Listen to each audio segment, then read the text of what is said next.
Hello everyone. आज हम वापस से आप सभी के लिए एक नया अपॉर्चुनिटी लेके आए हैं। तो ये opportunity basically Saha institute of nuclear project जो कि कोलकाता में है, जो एक वन ऑफ द इंस्टीट्यूट्स है जो डिपार्टमेंट ऑफ एटॉमिक एनर्जी के अंदर आता है। वहाँ पे कुछ अलग अलग वैकेंसीज की लिस्ट आई है जिसके बारे में मैं आप सभी को अभी बताने जाऊँगा।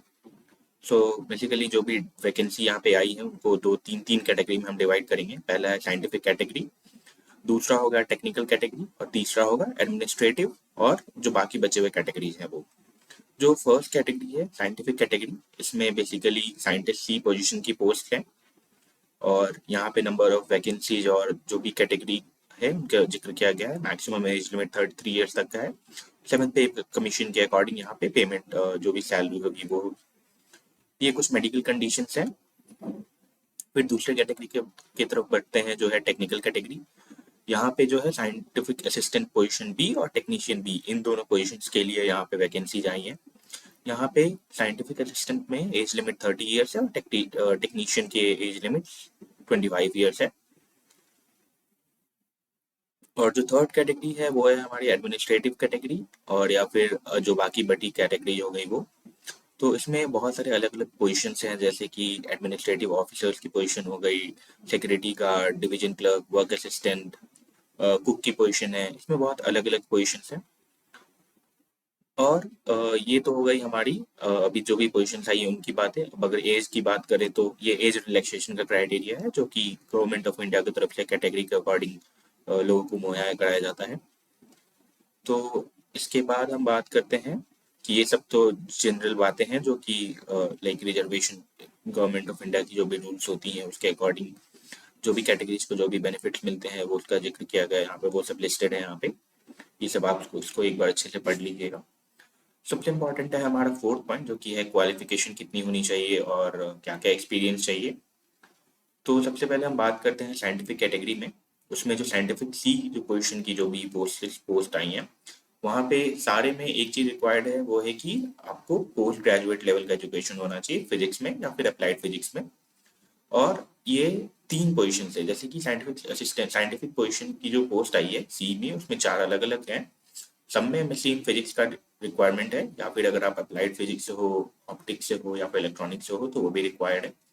यहाँ पे अलग अलग क्वालिफिकेशन कितनी होनी चाहिए और एक्सपीरियंस क्या होना चाहिए उसका यहाँ पे मेंशन किया गया है।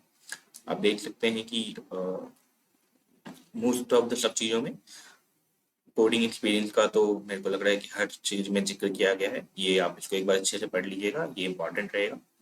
फिर जो हमारा दूसरा कैटेगरी है टेक्निकल कैटेगरी, उसमें जो साइंटिफिक असिस्टेंट पोजीशन भी और टेक्नीशियन की जो भी यहाँ पर पोस्ट आई है उसमें मोस्टली है कि डिप्लोमा होना चाहिए। इन सबों में डिप्लोमा होना चाहिए। कंप्यूटर साइंस से, इलेक्ट्रिकल से, मैकेनिकल से, अलग अलग पोजीशन के लिए अलग अलग रिक्वायरमेंट्स हैं।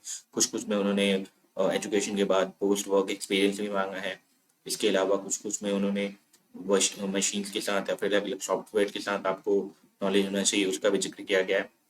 हाँ, टेक्नीशियन पोस्ट की जो भी यहाँ पर वैकेंसी चाहिए उसमें मोस्ट ऑफ द में चीज़ों में है कि अगर आप हायर सेकेंडरी स्कूल यानी कि अगर आपने क्लास 12th का एग्जामिनेशन पास कर रखा है और या फिर आपने आईटीआई पास कर रखा है तो भी आप इन सब चीज़ों के लिए अप्लाई कर सकते हो। बस मिनिमम 60% मार्क्स होना चाहिए आपका क्लास 11th और क्लास 12th में, तो भी आप इस चीज़ के लिए इसमें अप्लाई कर सकते हो।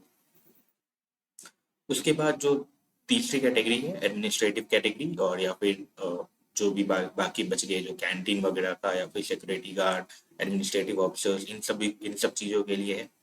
इन सब चीज़ों के लिए उन्होंने क्वालिफिकेशंस में ज़्यादा जिक्र तो नहीं किया गया है, बट आप मिनिमम एजुकेशन होना चाहिए और अलग अलग पोस्ट के लिए अलग अलग रिक्वायरमेंट्स हैं।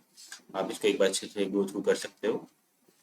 फिर हम बात करते हैं कि अब काम क्या होगा, like nature of the duties और जो भी brief description of the job है यहाँ पे।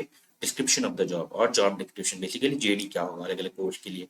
तो साइंटिस्ट पोजीशन की जो भी जॉब होगी उसमें होगा कि आपको अलग अलग जो भी इलेक्ट्रॉनिक इंस्ट्रूमेंट्स इंस्टीट्यूट की तरफ से होते हैं वो मैनेज करना होगा। डेटा, जो भी डेटा कलेक्ट होगा एक्सपेरिमेंट के थ्रू उसको मैनेज करना होगा, उसको एनालिसिस करना पड़ेगा। जो भी प्रोफेसर्स या जो भी पीएचडी स्कॉलर होते हैं उनको असिस्ट करना होगा बेसिकली साइंटिस्ट की पोजीशन में। ये चार अलग अलग पोजीशन है और चारों में उन्होंने अलग अलग का जिक्र कर रखा है। फिर हम बात करते हैं टेक्निकल कैटेगरी में। टेक्निकल कैटेगरी में है जो साइंटिस्ट साइंटिफिक असिस्टेंट बी की पोजीशन की जॉब थी और टेक्नीशियन की जॉब थी। उसमें है कि अगर आप साइंटिफिक असिस्टेंट में हो, अगर आप ये जो पोस्ट है उसमें आप देखो वो तो मोस्टली नेटवर्क का या फिर इंस्टीट्यूट से बेसिकली जुड़ी हुई चीज़ों का उनको रन करना, उनको अच्छे से रखना और उन सब चीज़ों का इसमें रिक्वायरमेंट है। ये आपका बेसिकली जॉब डिस्क्रिप्शन हो गया। और टेक्नीशियन में है कि ज़्यादा कुछ तो नहीं, बस वही इक्विपमेंट्स वगैरह का जो भी होगा, लैब इक्विपमेंट लो हो गए या फिर अलग अलग जो भी जिस पोस्ट के लिए आप अप्लाई करोगे उसके अकॉर्डिंग होगा वो। और एडमिनिस्ट्रेटिव और बाकी जो भी पोस्ट बच गए उसमें वो आपको एडमिनिस्ट्रेशन से जुड़े हुए वर्क होंगे या फिर बेसिकली जो कॉलेज को रन करने के लिए जो भी काम होते हैं तो वो सब करना पड़ेगा इसमें। फिर आता है सबसे इम्पोर्टेंट है सिलेक्शन प्रोसीजर। जो भी साइंटिस्ट पोजीशन की जो भी यहाँ पे वैकेंसीज आई हैं उसमें होगा कि डायरेक्टली इंटरव्यू के थ्रू होगा और रिटन टेस्ट में भी हो सकता है, और जो फाइनल मेरिट होगा वो बेसिकली इंटरव्यू में जो भी मार्क्स आएंगे उनके बेसिस पे प्रिपेयर किया जाएगा।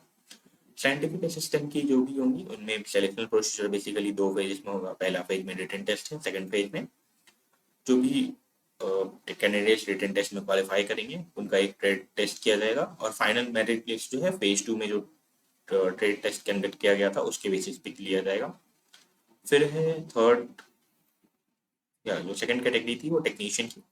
उसमें होगा कि पहला में फेज 1 में है, यहाँ पे मेंशन किया गया है कि रिटन टेस्ट होगा और फेज 2 में अगेन ट्रेड टेस्ट होगा जो भी फेज 1 को क्वालिफाई करेंगे। और फेज 2 में जितने भी क्वालिफाइड स्टूडेंट्स होंगे उनमें जो भी मार्क्स आएगा उसके बेसिस पे फाइनल मेरिट लिस्ट तैयार किया जाएगा। और बाकी जो भी एडमिनिस्ट्रेटिव या फिर और भी जो भी पोस्ट बच गए उसमें होगा कि पहला वो तो आपका रिटन टेस्ट है जैसे कि लोअर डिवीजन क्लर्क हो गया। फेज 2 में स्किल टेस्ट कंडक्ट किया जाएगा। हाँ, इसमें है कि अलग अलग जो भी स्किल्स चाहिए उनका स्किल टेस्ट कंडक्ट किया जाएगा और उसके बेसिस पे वहाँ पे आपको जॉब मिलेगी। अब बात करते हैं एप्लीकेशन फी की। तो जो साइंटिस्ट सी और साइंटिफिक असिस्टेंट बी की जो पोस्ट है उसके लिए एप्लीकेशन फी 500 रुपी है और बाकी अलग अलग पोस्ट के लिए एप्लीकेशन फी 300 रुपी है। अब यहाँ पे एक चीज का उन्होंने मेंशन किया है कि एप्लीकेशन फी हमें ऑनलाइन ही पे करना है, आप ऑफलाइन सबमिट नहीं कर सकते। जितने भी वुमेन कैंडिडेट्स होंगे या फिर कैंडिडेट्स जो कि पीडब्ल्यूडी कैटेगरी से बिलोंग करते हैं या फिर एक्स सर्विसमैन हैं और कैंडिडेट जो कि डेप्यूटेशन पोस्ट के लिए अप्लाई कर रहे हैं उनको एप्लीकेशन फी पे नहीं करना पड़ेगा गवर्नमेंट ऑर्डर्स के अकॉर्डिंग। ऑल्सो एससी और एसटी कैटेगरी के जो भी स्टूडेंट्स हैं उनको कोई भी एप्लीकेशन फी पे करने की जरूरत नहीं है और आप यहाँ से जाकर इसके बारे में आप इस वेबसाइट पे जाकर आप यहाँ पे जाकर आप अप्लाई कर सकते हो। इन सब चीज़ों का जिक्र किया गया है और बस ये सब चीज़ों का मेंशन है, इसका आप एक बार अच्छे से पढ़ लीजिएगा। अब अप्लाई करने का प्रोसीजर बेसिकली है कि इन सब डॉक्यूमेंट्स की यहाँ पे ज़रूरत है जैसे कि डेट ऑफ बर्थ, आपकी डेट ऑफ बर्थ सर्टिफिकेट चाहिए। तो आजकल तो date of birth certificate basically class 10 जो हमारी सेकेंडरी एग्जाम एडमिट कार्ड या फिर पासिंग सर्टिफिकेट होता है क्लास 10 का उसका आप लगा सकते हो। आपने अभी तक जो भी एजुकेशनल क्वालिफिकेशन आपने जहाँ तक की पढ़ाई की उन सबको का आपको पासिंग सर्टिफिकेट या मार्कशीट अपलोड करना पड़ेगा। अगर आपने आईटीआई कर रखा है तो उसके सपोर्ट में अपना डॉक्यूमेंट अपलोड करना पड़ेगा। उसके अलावा अगर आपके पास पहले से कोई जॉब एक्सपीरियंस है, आपके पास वर्क एक्सपीरियंस है तो उनका डॉक्यूमेंट आपको उसमें अटैच करना पड़ेगा। आपने जो फी पेमेंट किया उसका भी डॉक्यूमेंट यहाँ पे अटैच करना पड़ेगा। अगर आप किसी कैटेगरी से बिलोंग करते हो तो कैटेगरी सर्टिफिकेट अपलोड करने की जरूरत है। अगर आप पीडब्ल्यू से बिलोंग करते हो तो पीडब्ल्यूडी सर्टिफिकेट भी अपलोड करने की जरूरत है। इसके बाद है कि आप ऑनलाइन एप्लीकेशन सेव करने के बाद आपको पीडीएफ एप्लीकेशन फॉर्म को एज ए पीडीएफ फॉर्म में आपको सेव करके रखना है और उस पीडीएफ को आपको बाकी डॉक्यूमेंट के साथ एक सिंगल पीडीएफ फाइल बनाना है। यहाँ पे इस चीज का मेंशन किया गया है और आपको recruit.staff@saha.ac.in पे अपने नेम और पोस्ट नेम के साथ आपको सेंड करना होगा। अगर आप या अगर आप प्री रिक्विजिट फी को अगर आप नहीं देते हो, बेसिकली अगर आप एप्लीकेशन फी सबमिट नहीं करते हो या फिर आप लास्ट डेट के बाद करते हो तो आपको बेसिकली रिजेक्टेड मान लिया जाएगा। ये सब इम्पोर्टेंट इन्फॉर्मेशन है, आप इससे गो थ्रू कर सकते हो। ये सबसे इम्पोर्टेंट है। आप इन्फॉर्मेशन की बात करते हैं जो इम्पोर्टेंट डेडलाइंस है। एप्लीकेशन हमारी 31 जुलाई से शुरू हो चुकी है। लास्ट डेट एप्लीकेशन सबमिट करने का 15 नवंबर है। लास्ट डेट अगर आपको ईमेल भेजना है, हाँ, वो जो एप्लीकेशन फॉर्म फिल करने के बाद आपको पीडीएफ को हमें सबमिट करके उनको मेल करना है, उसकी डेट 18 नवंबर है। और हार्ड कॉपी के साथ बाकी जो भी डॉक्यूमेंट्स होंगे जो आपको पोस्ट करना है उसकी डेट 28 अगस्त है। तो ये आइए, ये आप एडवर्टाइजमेंट नंबर देख लो। अब इसके बारे में और इन्फॉर्मेशन के लिए बेसिकली आप वेबसाइट पे जाकर आप एक बार इसको गो थ्रू कर लो, इसको अच्छे से पढ़ लो, आपको और भी इन्फॉर्मेशन इसके बारे में मिल जाएंगी।